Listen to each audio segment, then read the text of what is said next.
Olá a todos, quero cumprimentá-los com a graça e a paz de nosso Senhor Jesus Cristo.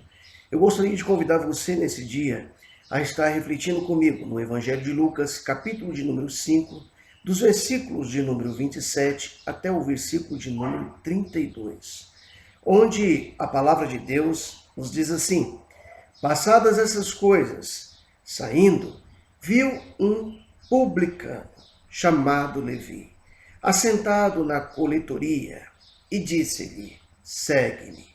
Ele se levantou e, deixando tudo, o seguiu. Então lhe ofereceu Levi um grande banquete em sua casa, e numerosos publicanos e outros estavam com ele à mesa. Os fariseus e seus escribas murmuravam contra os discípulos de Jesus, perguntando: por que comeis e bebeis com os publicanos e pecadores? Respondeu-lhes Jesus: os sãos não precisam de médico, e sim os doentes. Não vim chamar os justos, e sim pecadores, ao arrependimento.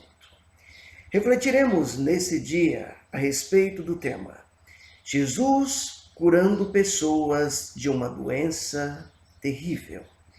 Bem, queridos, ao olharmos para essa passagem do Evangelho de Lucas, podemos notar que o contexto vivido por aquelas pessoas era de carência. Sem dúvida, haviam muitas pessoas enfrentando prisões, a exemplo daquele homem, o endemoniado, que se encontrava naquela sinagoga em Cafarnaum, ou doentes, a exemplo da sogra de Pedro e das milhares de pessoas as quais Jesus curou durante toda aquela noite. Haviam pessoas também, naquele contexto, enfrentando o preconceito, a exemplo daquele homem leproso que fora curado por Jesus, quando o Senhor Jesus estendeu a mão para um leproso, uma pessoa que era discriminada por aquela sociedade. Então nós podemos observar que essas pessoas, elas passam por todas essas dificuldades. Mas em meio a tudo isso, existiam pessoas que estavam dispostas a enfrentar as maiores dificuldades para estar de frente com Jesus. Gente que não foi contaminada por aquela pandemia chamada incredulidade.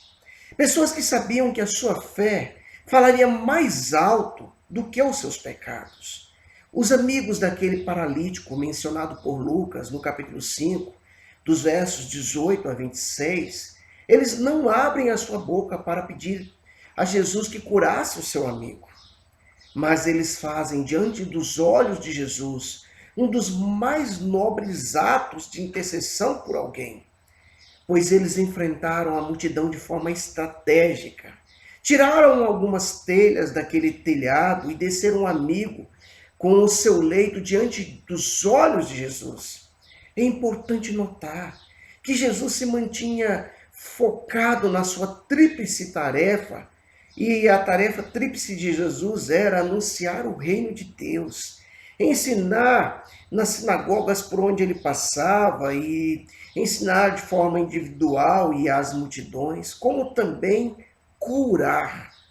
E nesse sentido, diante daquele homem acamado, como também diante daquela multidão e dos doutores da lei, dos fariseus, Jesus não mede esforços para mostrar que quem precisa de médicos são os doentes.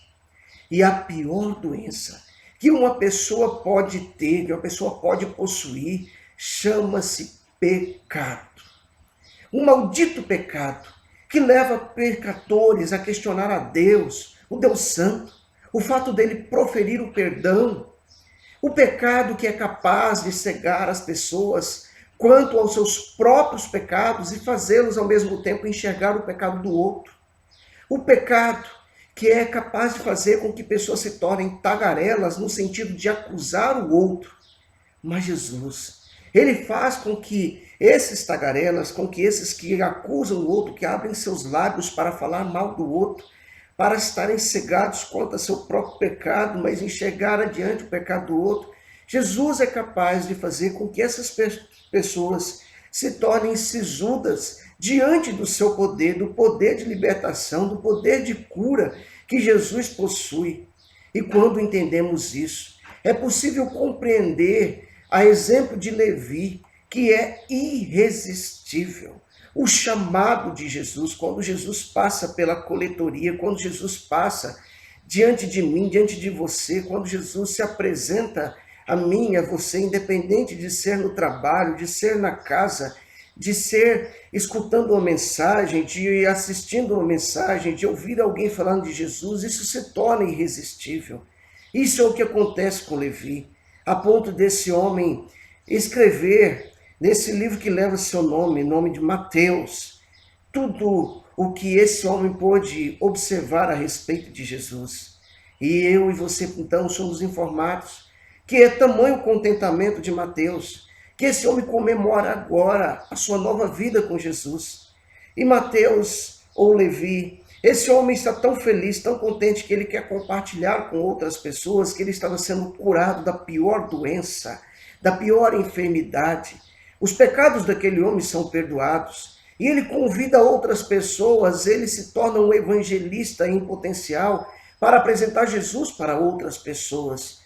Porque aquele homem, ele compreendeu, ele entendeu que Jesus é quem cura, é quem liberta o pecador, é quem o leva ao arrependimento. E é nesse contexto, meu querido irmão, minha irmã, meu amigo e minha amiga, que eu e você, nós podemos perceber que Jesus Cristo naquele tempo operou e continua operando. Jesus continua curando pessoas de uma doença terrível chamada pecado. Que eu e você, a exemplo de Levi, possamos abrir a porta do nosso coração, do nosso lar, possamos banquetear com Jesus, com o médico dos médicos, com aquele que está disposto a curar e a perdoar pecados. Que Deus em Cristo Jesus opere nas nossas vidas esse poder tremendo de libertação, de cura. Que Deus nos abençoe poderosamente.